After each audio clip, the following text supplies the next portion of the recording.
Beautiful. Welcome, everyone, and thank you guys for being so punctual. We're going to begin this little talk about dream interpretation. I'm really glad you guys were able to join because this is something that's very near and dear and profound. We've all had these dreams where we wake up just feeling moved and knowing intuitively there's something important. My name is Dr. Alex Saldana. Giving some brief background about me, for those of you guys that don't know, I started out as an MD, and then I started studying alternative forms of therapy for different reasons, specifically really wanting to get to the root cause of making people's lives better and getting to the root cause of illness. So I started like the bio-neuroemotion, which is the emotional and psychological root of illness based on Dr. Hammer's work from Germanic medicine. Then I studied NLP. I got a master's in that, Ayurveda, started studying a lot of things. And most recently, I've studied therapeutic phenomenology. And a big branch of that is dream interpretation. And as the more and more I work with dreams, the more and more the profoundness I discover. Specifically, when we really work with them in a journal. And I'll mention specifically how and why we can work with a journal, because writing them down not only helps us process and see different things, but also when we do a kind of a brief sketch of the dream, we can see different aspects. I'm going to start presenting. And please, guys, if you have a question, please turn on your mic and interrupt me if something is not clear, not understood. I have no problems being interrupted, okay? I'm going to ask someone, can I get a volunteer? If I'm not gonna be looking at the chat, so can I get a volunteer to please just, if there's a question in the chat, interject? Anyone in particular? Miss Claude, you're the first person on my list, so would that be cool if you are that person?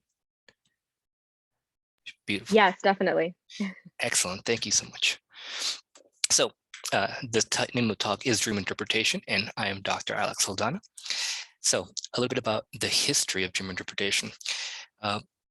Most indigenous people have their shaman, which help interpret dreams.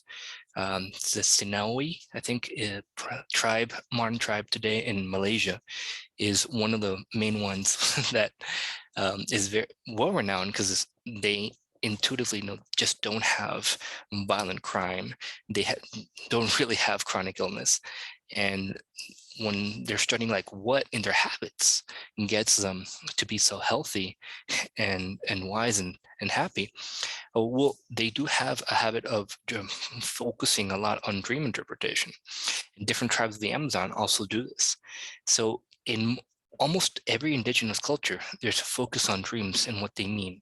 And we know intuitively why, we don't need a wise shaman, even though the role of the wise elder that's lived and is very, well, sadly, it's not very important in society.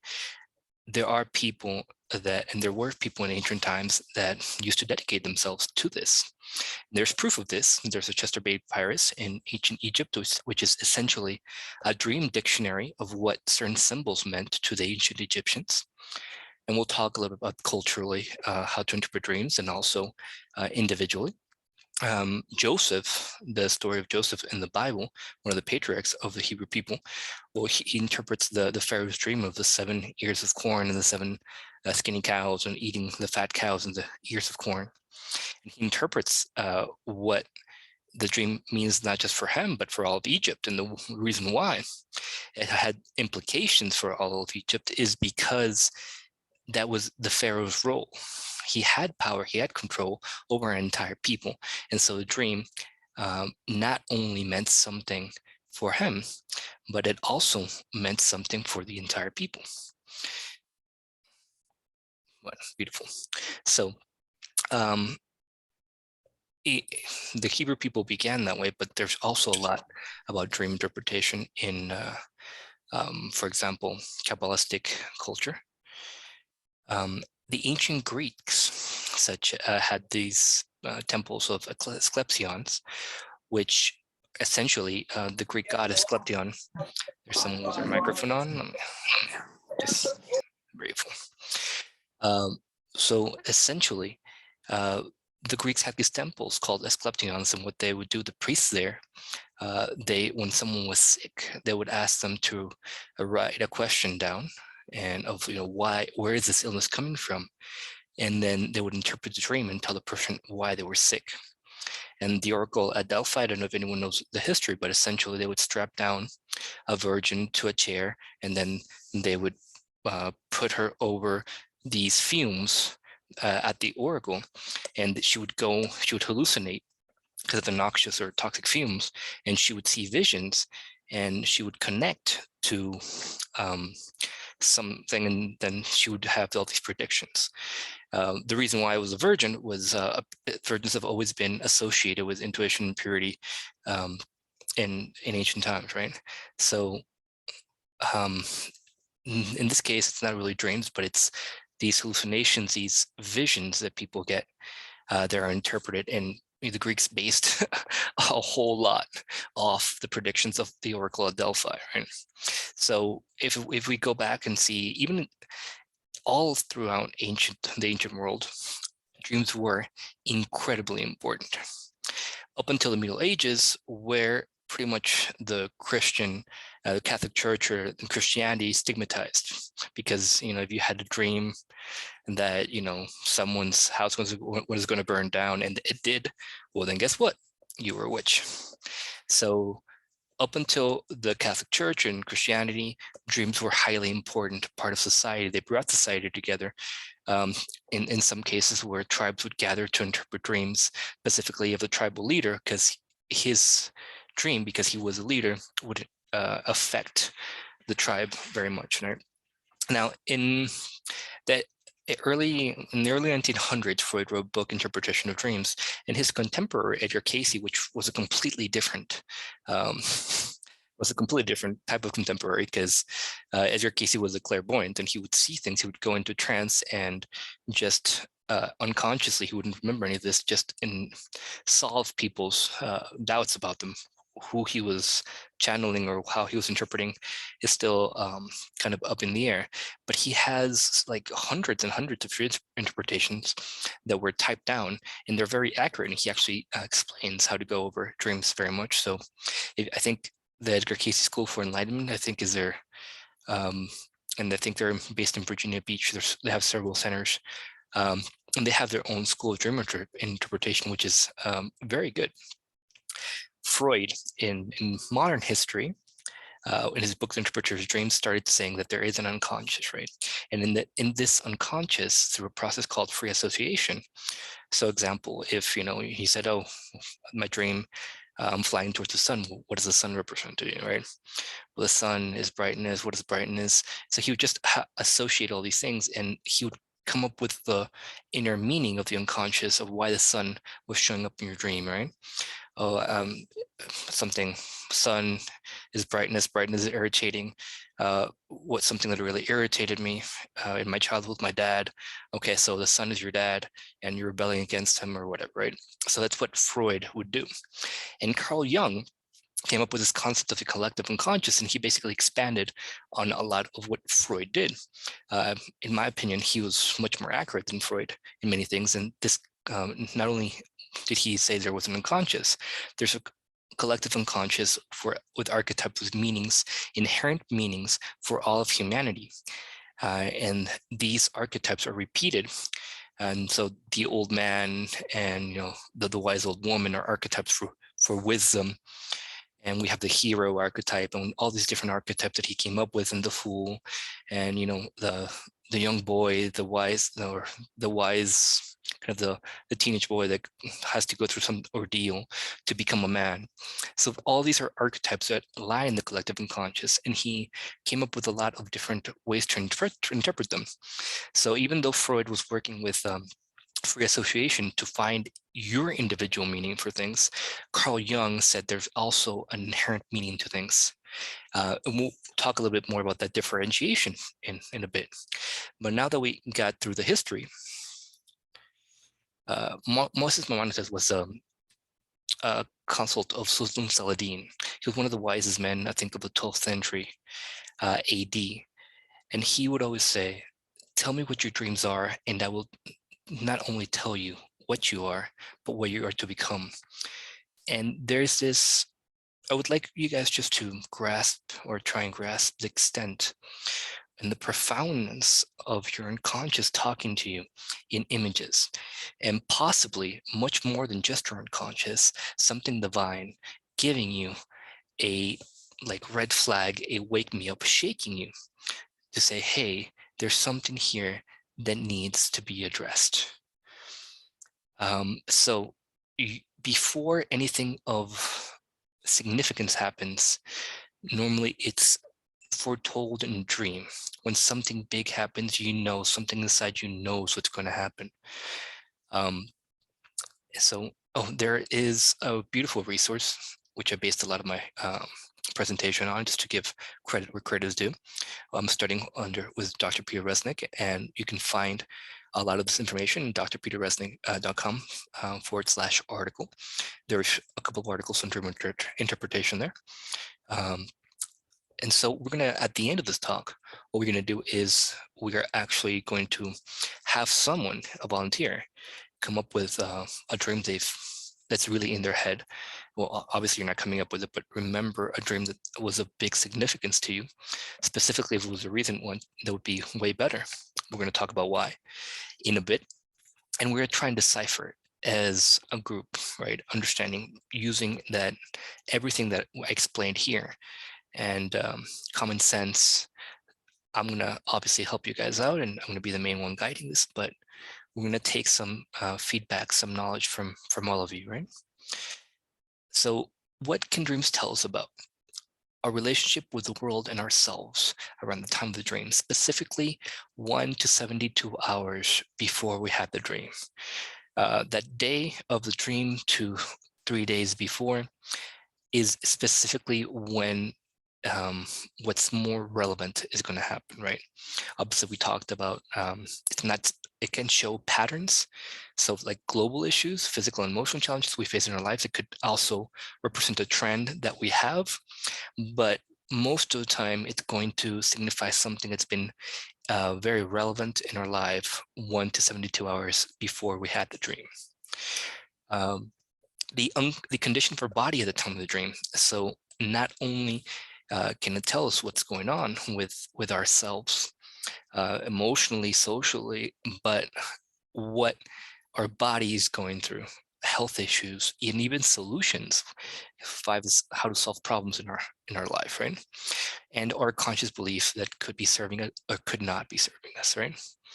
So, oh, by the way, if anyone here hasn't seen Midnight Gospel on Netflix, it's beautiful.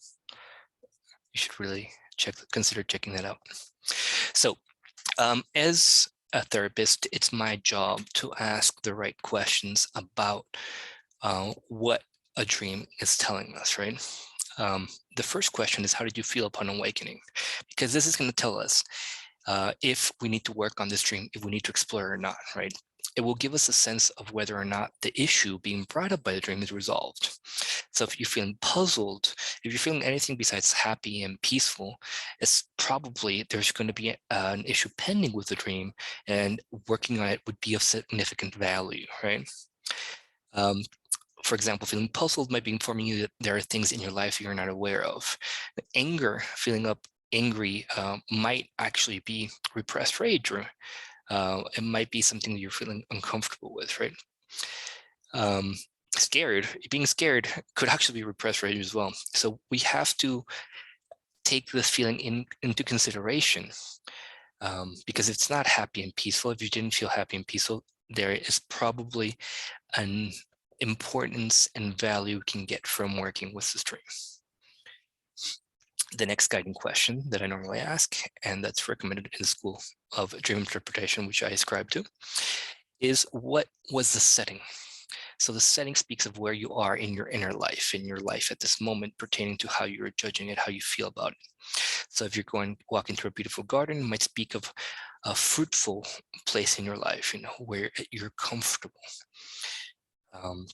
Depends if you are, in a kitchen. Well, okay, what does kitchen mean to you? What were the first words that come to your mind about the kitchen? We're going to not really necessarily a strict free association, but yes, see what your mind associates to that.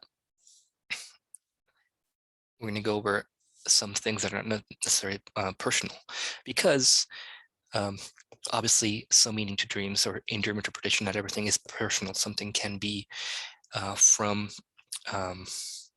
your culture or from an archetype, right? Even from your family unconscious.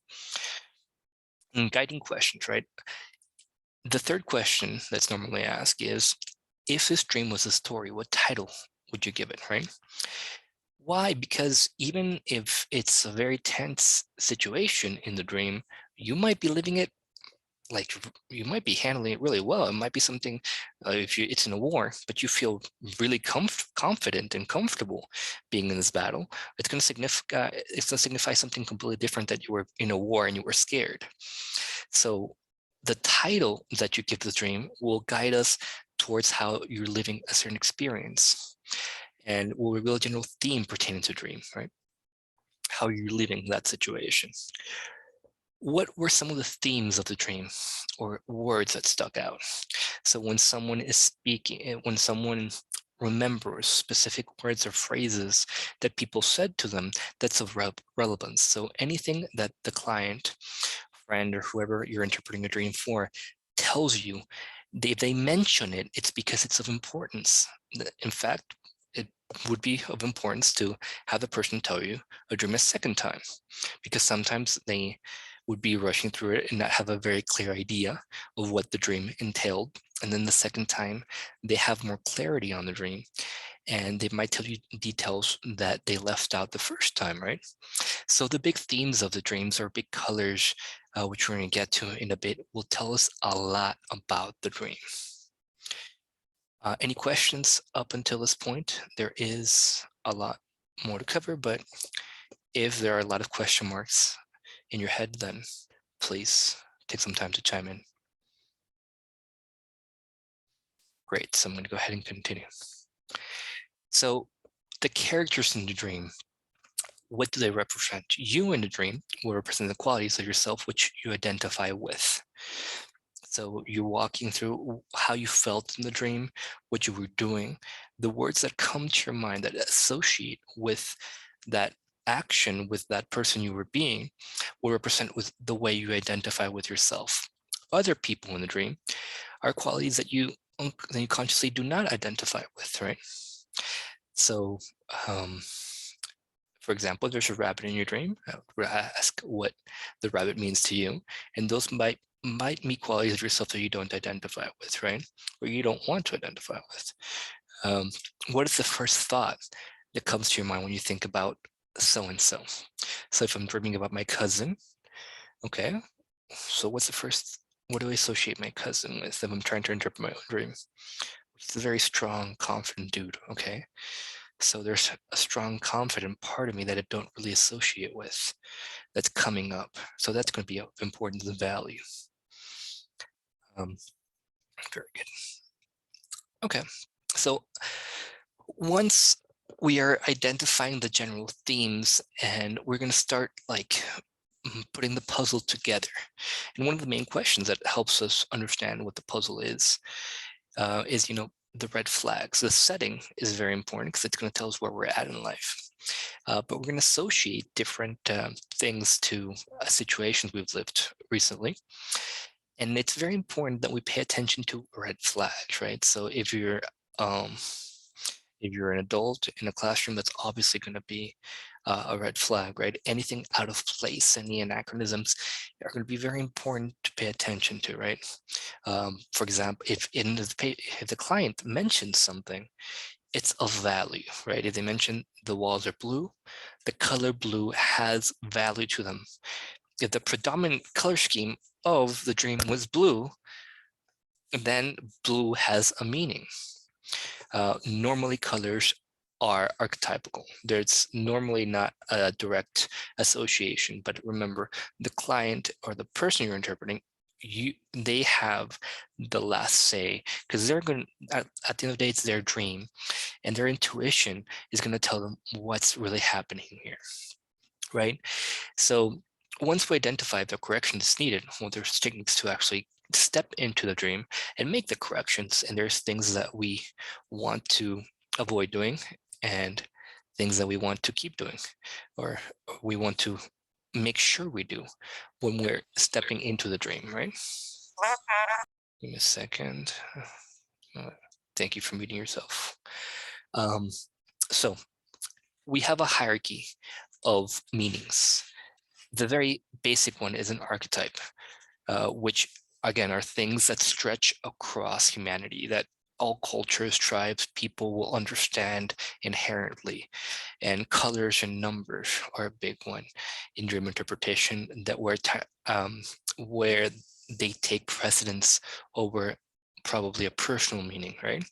But normally the personal meaning takes precedence over the other elements in this hierarchy, right? Because you have your personal unconscious, things are happening in your unconscious life, things that have meaning for you specifically, um, things that have like in your family unconscious, your family has certain meanings, there are like unsolved issues or prevalent issues going on in your family.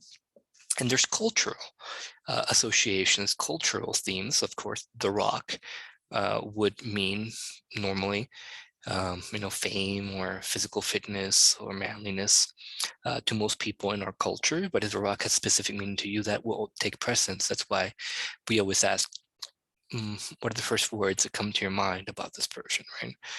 What's the first thing that jumps into your mind when about this symbol or about this animal?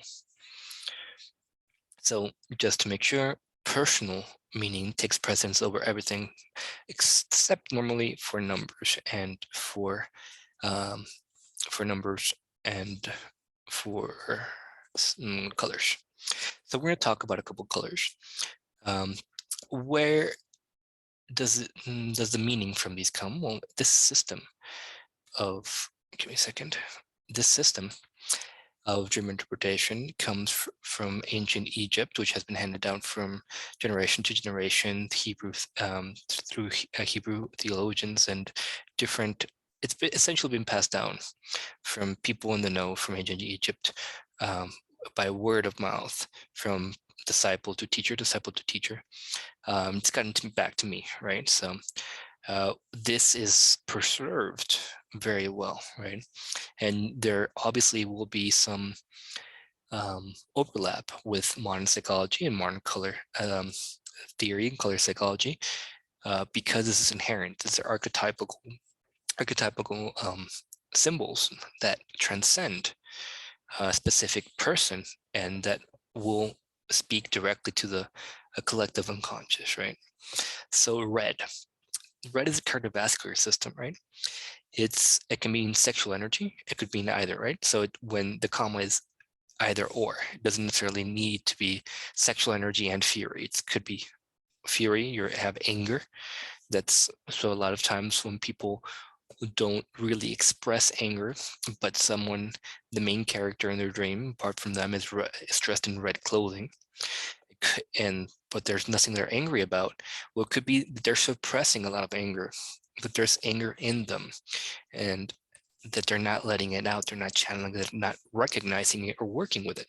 It's very important that we recognize our emotions so they don't lie dormant and hurt or get stored in our body and lead to an illness, because there's many ways that our unconscious will shake us and say, hey, this issue needs to be addressed, not just dreams, but also through physical issues, right?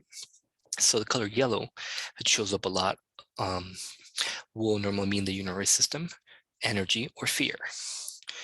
And this vibrant kind of energy, Blue will be the thyroid, spiritual energy, or detachment. And we really have to, for example, I had a dream that I was working with my mentor on, and for example, the walls were blue. And the context of the dream was dealing with a conflict, right?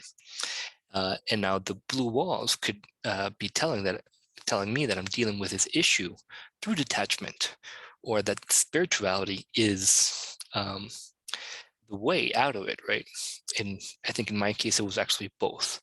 But normally, there's a higher level to things, a higher way of interpreting things, and a lower one, right? For example, the color 2, which we're not really going to get into numbers. Sorry, the number 2, we're not really going to get into numbers. But the 2 can be a couple or conflict, right? Because two opposing sides say either love each other or they're going to be fighting, right? That's even in astrology, oppositions have that same meaning. It's normally a conflict. You have to find a way to make them work together. Orange, it's a color orange, will represent the liver or female strength. Green will represent the gallbladder, growth, or envy. Which I think I think that actually means that whenever there's envy, there's actually a really big possibility for growth as a person, right? Gray can represent the brain or guilt. Violet can represent the emotional life. White, the lymphatic system or purity. That's obviously, the wedding dress, and white is always a symbol of purity, of cleanliness. Dark black is death, but a shiny black, a black that reflects a little bit light, is rebirth and life. There's also kind of a quadrant system of things happening in the dream. So if we see a scene or a house or any structure, there's movement, or there's certain quadrants where where space is allocated. For example, the upper left can be being stuck or having difficulty finding a way.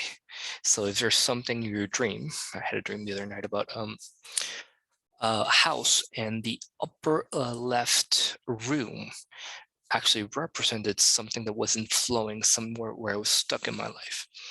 All the symbolism, right? So the middle, just going up, or the upper portion, is a growing up. So if you're going upstairs, the number represents a growing up, something you're learning to change as a person, right?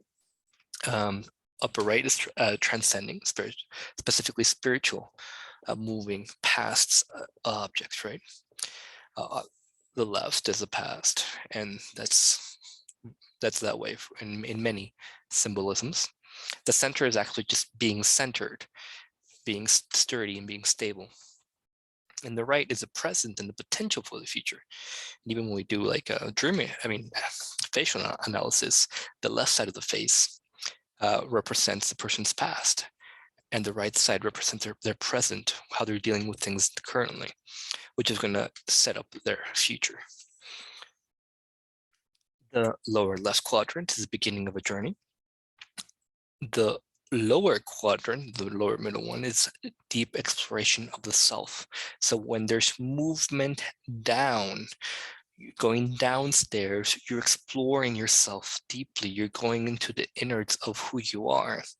And then if you go back up after going down to the depths, then you found something, you explored yourself, and then you grew up, which is a common theme in many different cultures. You have to know yourself to be able to grow. And the lower right is change. So something's changing, you're trying to change, there's a possibility of change. So what is moving, what's changing in you? Obviously, there's a dimension that we didn't talk about, which is moving forward, but that's self-explanatory. You're moving forward in life. Moving backwards, you're stuck. There's something that won't let you progress. So even the situations, the quadrants, or the movement patterns in the dream will tell you a lot. That's why it's very important to write down the dream as soon as you remember it, to draw out as many details as possible to help you interpret the dream, right?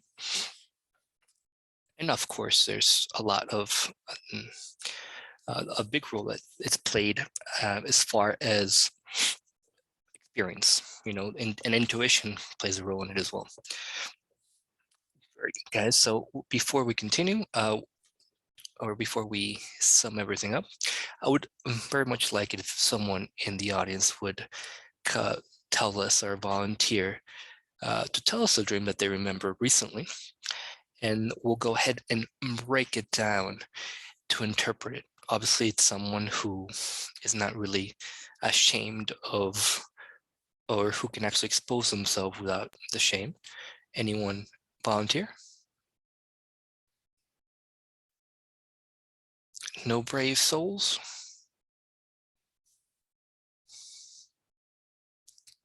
Let's see. I don't have any dreams that I can recall recently in the chat. Don't have any new ones, Mr. Edwin.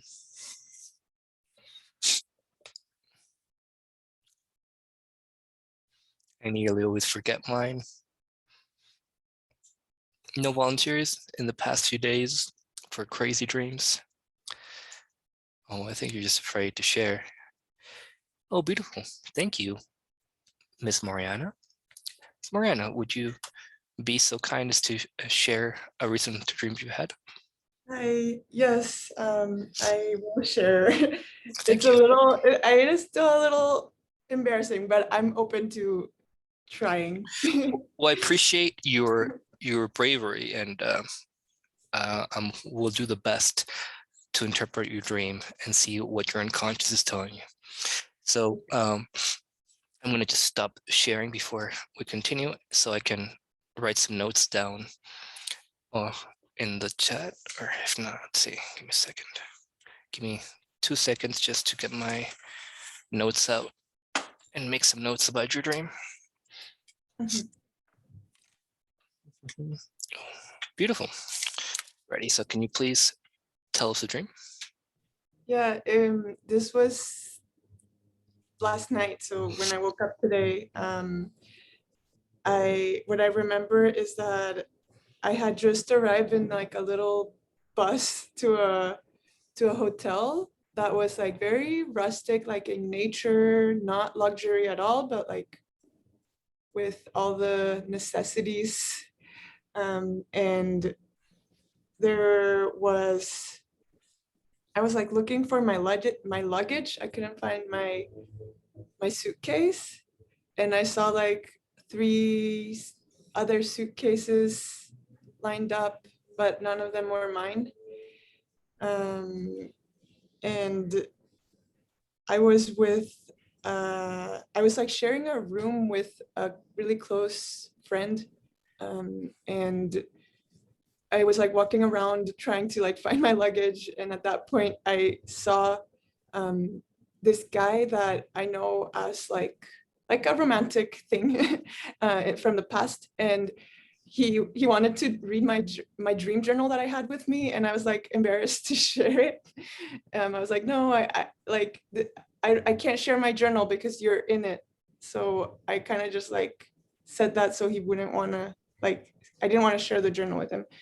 Um, and then I just kept going, and I walked into the room that I was sharing with my friend, and there's like two beds, and she had like I wasn't sure which bed to take. I was like, oh, I wonder if she's already picked a bed, or if I can just choose whatever bed.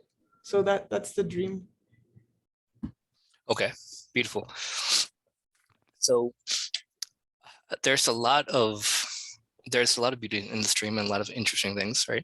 So can you tell me a little bit, the first question that we're going to be asking here? Does anyone care to remind us?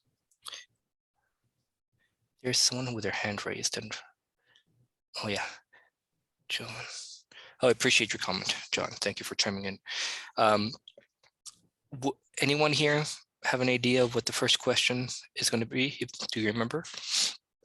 What was your feeling upon awakening, right? So Mariana, how did you wake up feeling? So when you woke up for the dream, what was the sensation you had?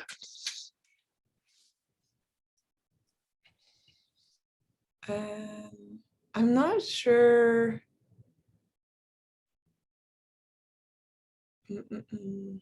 I felt okay, like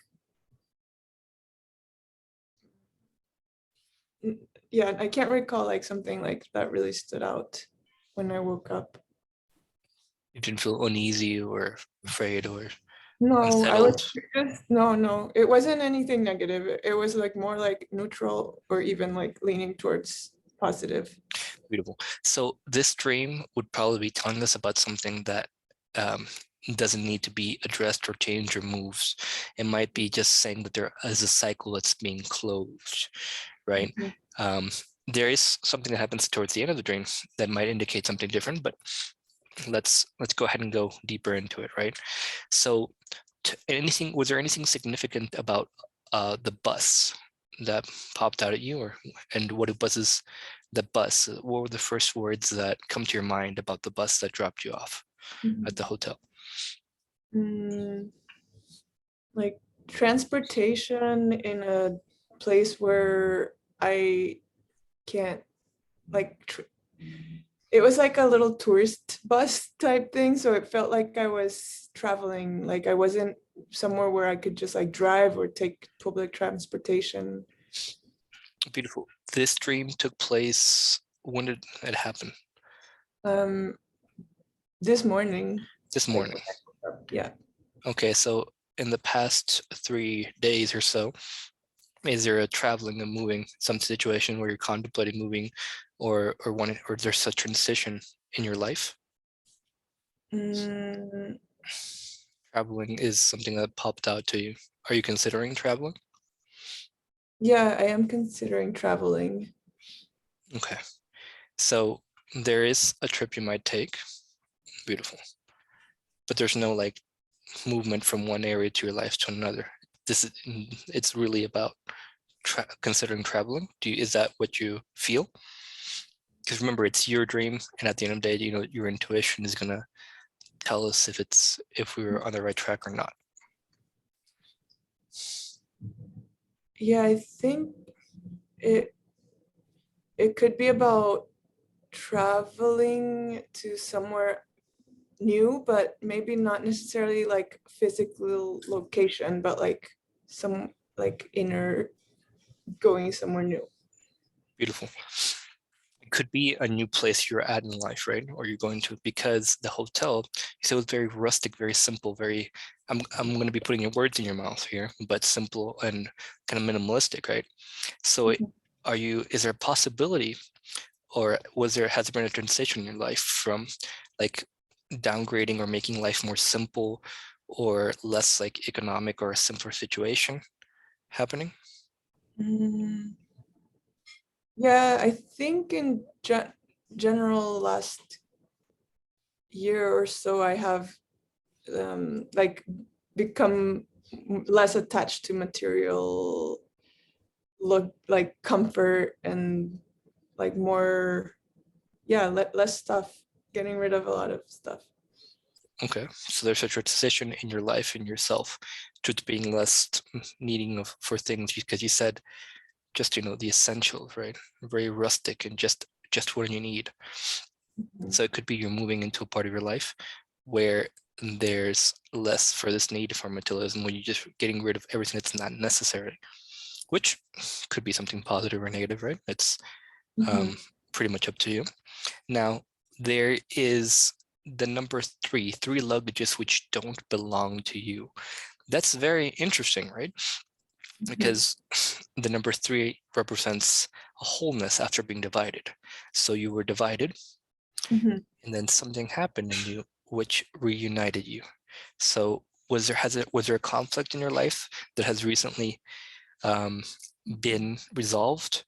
Because they didn't belong to you. So it could be you or someone in your life that's close to you.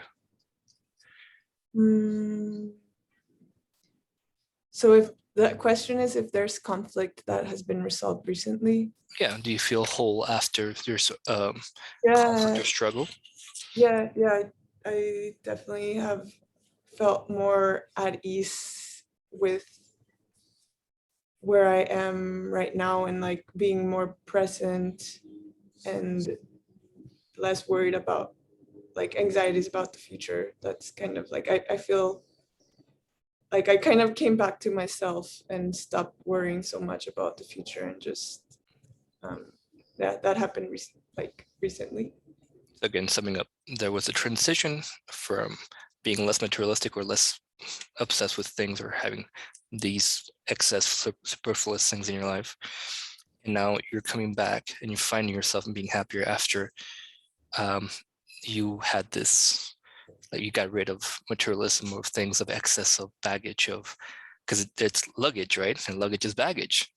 So literally, like, you got rid of luggage and you became whole again, right? Because it's not yours. It's baggage, it's luggage that's not yours. Mhm. So you're being united. Is this making sense? Yeah, yeah. Okay. Well, I can't read my own handwriting. Okay, so then you were walking around. So when you exited the room and you were walking around, were you going anywhere specific, or were you just kind of wandering? No, I think it was like I was on my way to the room. Oh, sorry. Okay, so you got off the bus and there were the luggage, and then you were on your way to the room. Mhm. Beautiful. Thank you for clarifying that. So you were on your way to the room and you ran into who? Your ex? Just someone, yeah, I guess. Maybe. Someone that was a romantic at one point. Yeah. Okay, there was this ex-romantic interest, right? Mhm. Now, what are the first words that come to your mind about this guy? Like passionate, Okay. assertive. Okay, passionate and assertive. So there's a passionate and assertive part of you that you don't necessarily identify with, that you're bumping into on your way to your room, right?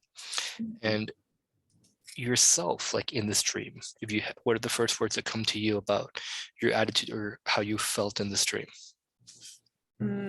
I felt like shy, like I didn't want to share this with someone, and also like not assertive because I saw these two beds and I was like, I wasn't like, this is my bed. I was like, oh, I don't know if I should take this bed or ask my friend what bed she wants. And so it was kind of like the opposite of what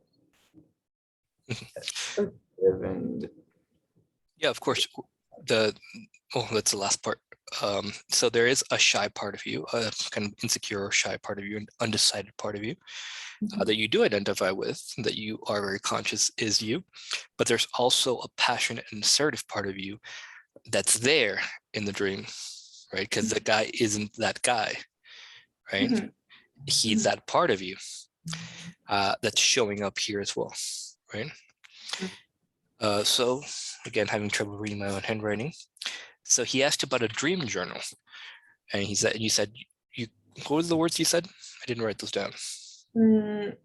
like I told him that I didn't want to share my dream journal with him, and he was kind of like insisting, and I said like, or asking why, and I said that it was because he was in that journal and I didn't want him to read like my private my private journal.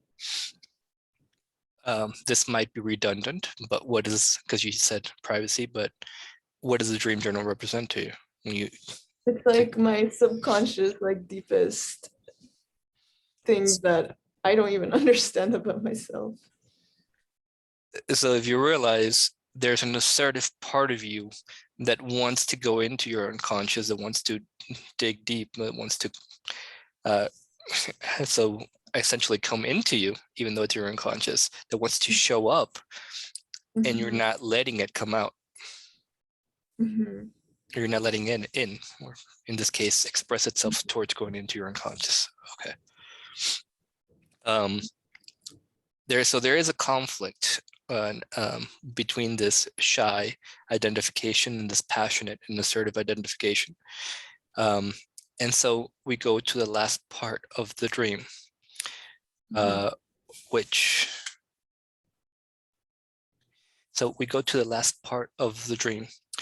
which is that indecision of the beds, right? So what is the words that come to your mind about these beds?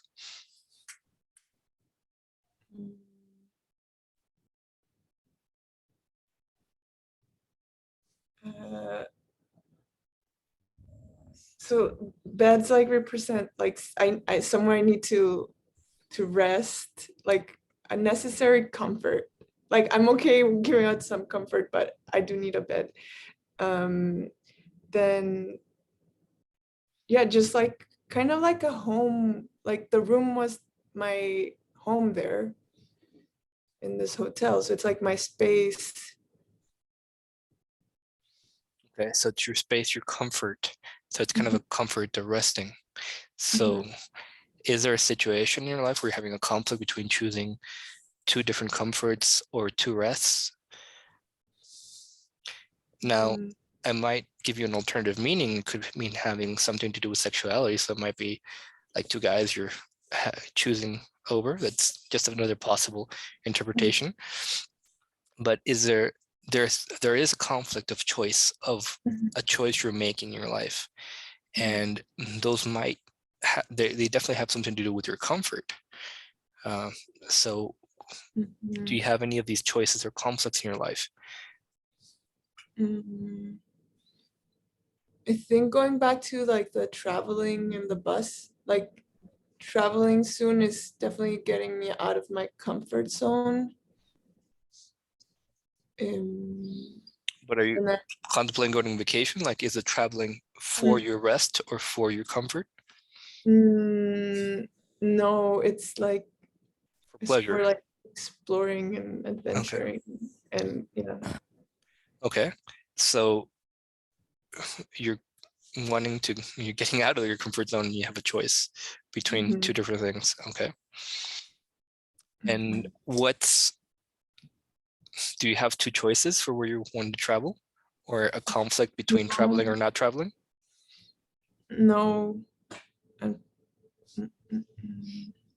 So is traveling a comfort zone for you in some way?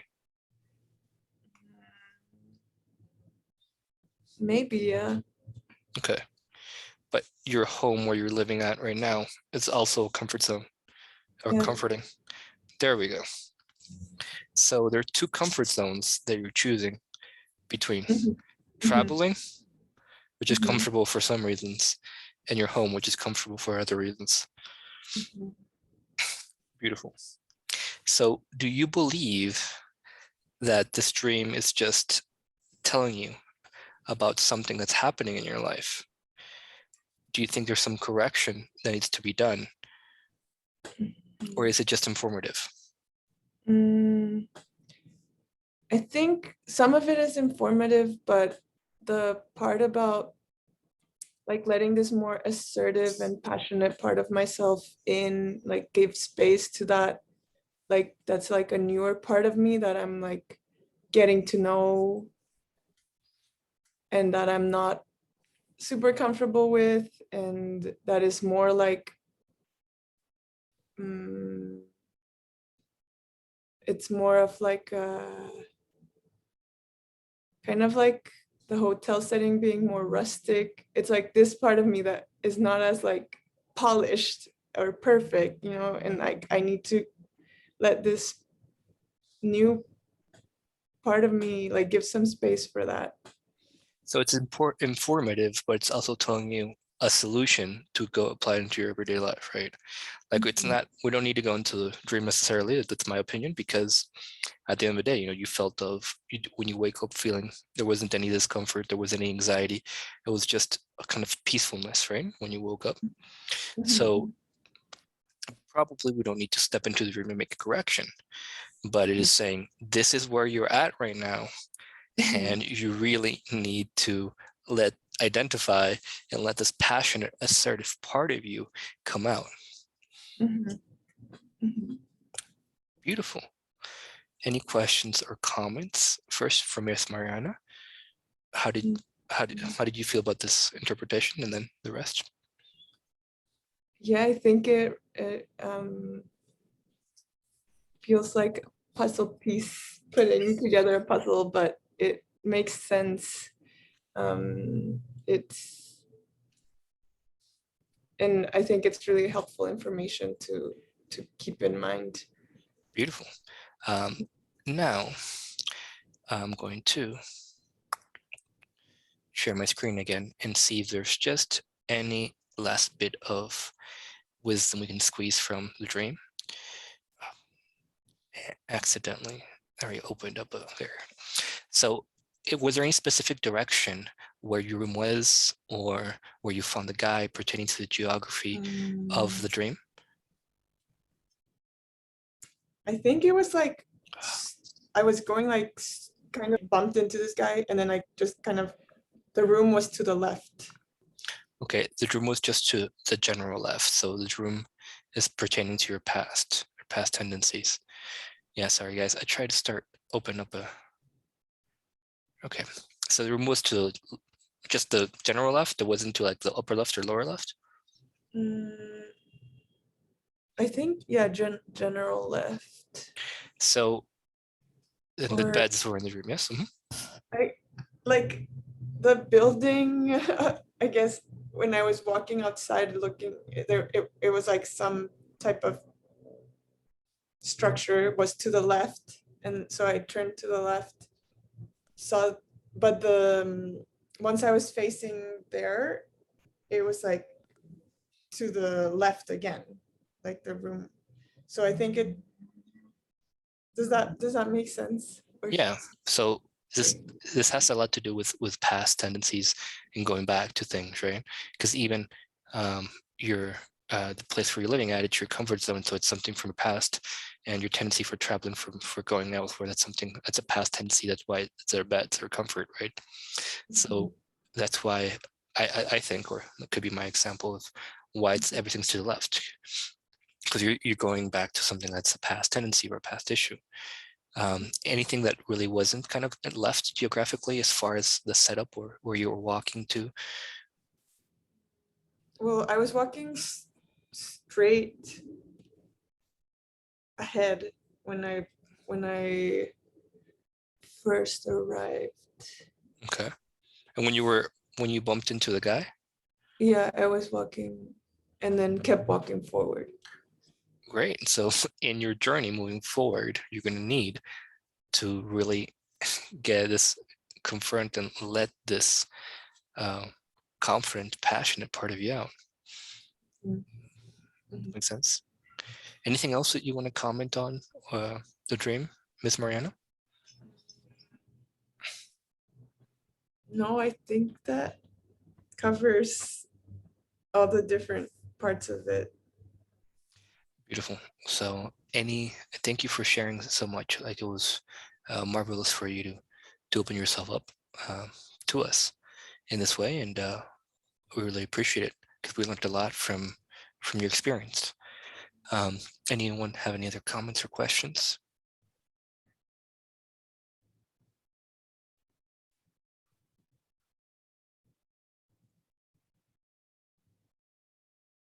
No. Beautiful. Well, I appreciate all you guys joining me for this talk. Obviously, okay, give me a second. Thank you. Oh, it's my pleasure, Ms. Claude. Thank you guys for your attention. If anyone here is not my client or would like to get in touch with me, this is my email.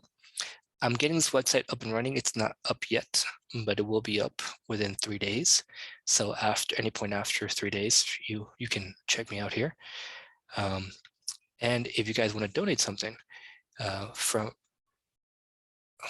just to say thank you for the talk or anything, like, you don't, obviously not obligated to, anything is appreciative, and this is my PayPal. We did have a question or a hand raised from a Zoom user. I don't know if there is still a question that needs to be asked. Beautiful then. Well, I appreciate each and every one of you, and thank you so much. And yeah, obviously, if you guys, I think there might be a couple of new faces here, so I'll give you guys my, oh, you can ask someone else for my number. Thank you guys so much for being here with me, and I'm going to stop the recording. If I can find the stop the recording button.